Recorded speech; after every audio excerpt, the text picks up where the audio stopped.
I got a friend who is a really good friend. I've known him for about 20 years, and and he's a New Ager, and I was speaking to him about the New Age and spirituality and Christianity and all these topics and that. Can't remember what I asked him, but he said something like, "Oh yeah, that's it." I said, "How do you know if it's true or not, and what he believes?" And he goes, "I look within myself, I think about it, and see how it feels. If it feels right, it's most likely true."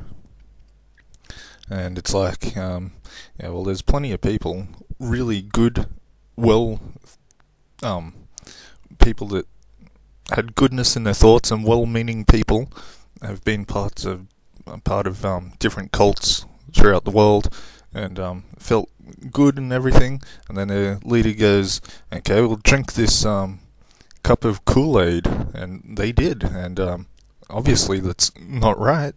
They felt as though that they were like it was all good and everything, but then they were given a cup of liquid and they died. It's not good, obviously. So just because if something feels good, it doesn't always mean that it is good. And I was also speaking to him about why is there good and evil and stuff like that, and he said, "Oh, there's no sin really. There's, you know." And I said, "Well, why is Satan, you know, the bad guy and all of that?" And he was like, Satan and all the other bad ones, they're all there with God and all of that, and they wanted to see it was like some experience or something for them to see what it was like or whatever. And I said, well, God is smart, he's wise, he knows everything, he's all-powerful. God does not need to pick up an ice cream cone and lick the ice cream to know what it tastes like. He knows what it's like before even doing that.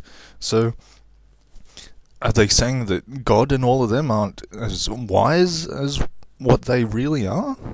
You know, it just doesn't make sense. The only thing that makes sense, in my opinion, that I have ever seen, is Christianity and the Bible. Everything else, when you look at it logically, it doesn't make sense. The only thing that does make sense is the Bible and Christianity. And I've spoken to him about prophecy and science and stuff in religious texts and different things that are really old. I said to him, "Hey, what text can you show me that's over 1,000 years old that has prophecies in it that have come true recently?" And he didn't show me a single one. And I said to him about how thousands of years ago God said to the Jews that if they do the right thing, they can get their land back in a certain amount of time, but if they don't repent, they will get it back in an extended amount of time. And it turns out the prophecy is correct to the exact year. In the late 1940s, the Jews got their land back, and that is a prophecy fulfilled after the Bible was written, and you can't argue against it. And there was many scientific truths in the Bible, and the Bible was written thousands of years ago. I agree, the Bible is not a scientific textbook. That's not really its main purpose, but it does have scientific truths in there. What my friend showed me as being really old evidence for prophecy being true and all of this is he said that in ancient Egypt or Mesopotamia or whatever, they had these carvings of like spaceships and stuff like that. And I said, "Oh yeah, I know about the carvings of spaceships and stuff, and the little wooden model of an airplane and an Egyptian hieroglyph of a helicopter looking thing." And I said, "Well, you reckon these aliens came from all these thousands and billions or whatever, heaps far away. What would they why would they need a plane with wings like that? Why would they need that? Why would they need a helicopter if they got all of this extremely great technology?"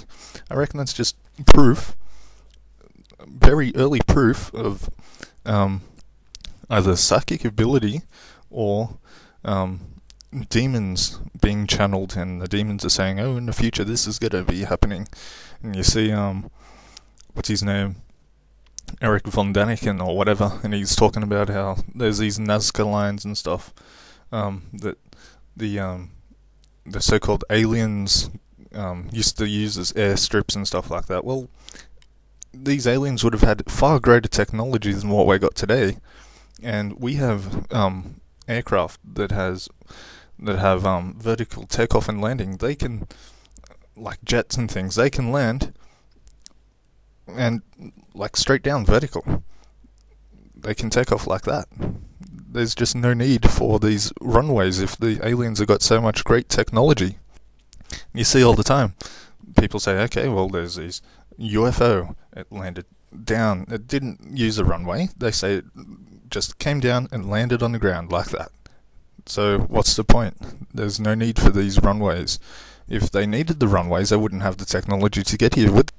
You hear of sightings of UFOs where they either just appear, or if someone does see them, then they just disappear when they go. That sounds to me a lot more like demonic activity, where they can just appear and disappear. That doesn't sound anything at all like a physical thing. There's been plenty of times where people have been doing seances and different things, and they see a person or whatever, and it appears to be a physical living person. And these alien spaceships, they call them alien spaceships, appear to be physical devices. But what makes the most sense is that it is just a demonic activity, demonic happenings. People say that the aliens and that might come through wormholes, or they might teleport here or whatever. But I don't know. I've seen many sci-fi movies. I don't know. They reckon that if you go through a wormhole, or if you teleport there or whatever, your spaceship and everything gets it breaks apart into trillions and trillions and trillions of particles and molecules, whatever you want to call them, and then they go through and they end up on the other side. Well, I ask, well, what is the mechanism that puts them back together on the other side, and how does it know where they go?